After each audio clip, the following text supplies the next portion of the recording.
Hello.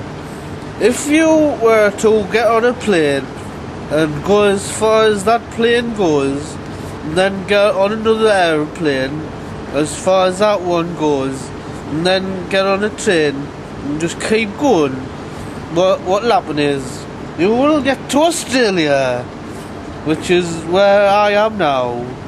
I have come to Brisbane, which is my first stop, looking at Australia. They have trains. Brisbane is home to the Castlemaine 4X factory, what makes the beer, and it's really big, so you can come here and have tinnies for your barbie. It is winter, and even the water is not very cold. This is the lighthouse. What is it? Byron Bay. What is on the 3 o'clock most bit on the side of all of Australia.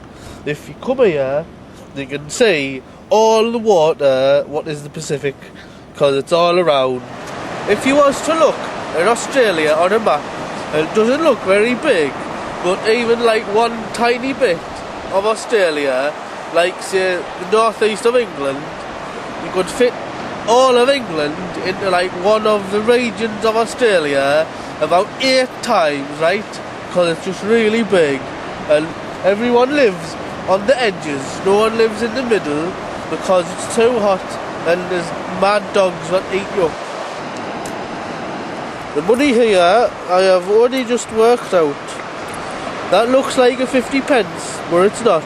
That is 50 cents, what is like the wrapper. That's like an old 10 pence, but that is 20 cents. 5 cents is tiny, but even tinier than that is $2, what is really thick, but it is more than 20 times one of those, even though it is the same size. So don't get those mixed up.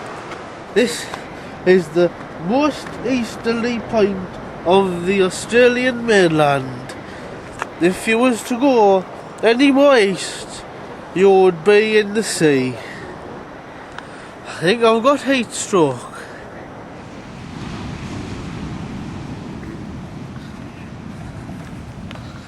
You know we belong together, you and I forever and ever.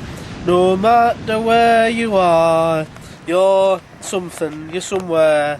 I am at Summer Bay. What is the place where they make Home and Away? What is the soap opera? It's dead exciting. I've just been to the surf club and diner, but I wasn't served by Alf. I was served by a man called Stan, who I don't know, so he must be one of the new characters who we've not seen yet.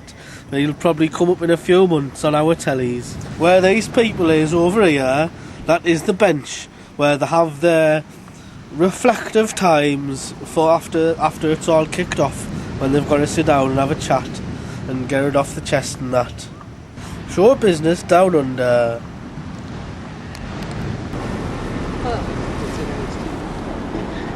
This is Sydney with a Y, and I am on the harbour where you can take in all of the city.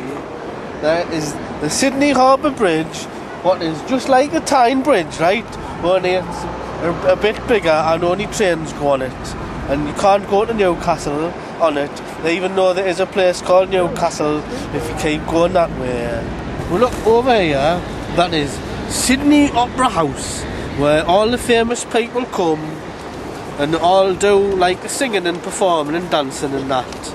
Now, you can see it is shaped like shells, because that's like a lot of Australia has beaches, and the fella once picked up a shell and put it to his ear, and he could hear everything louder like the sea and that. So he thought, I'll build an opera house in the shape of a shell, so it's like having a shell at your ear, so you can hear things. So what I have to do is get people to stand at the smallest end of it, so it sounds really loud. You can walk all around the Opera House, but you can't go in unless you've got a ticket.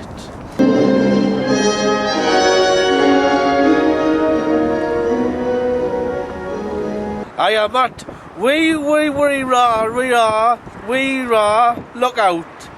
Now, all of this is Lake George, and over there is Canberra.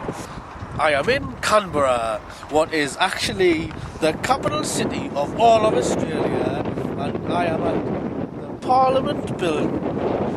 And inside, it's all made of like marble and really posh and nice. And in a case, they have the Magna Carta. So if you wondered why it gone missing from England, it's because they've got it in here on the other side of the world, and they have no intention of giving it back.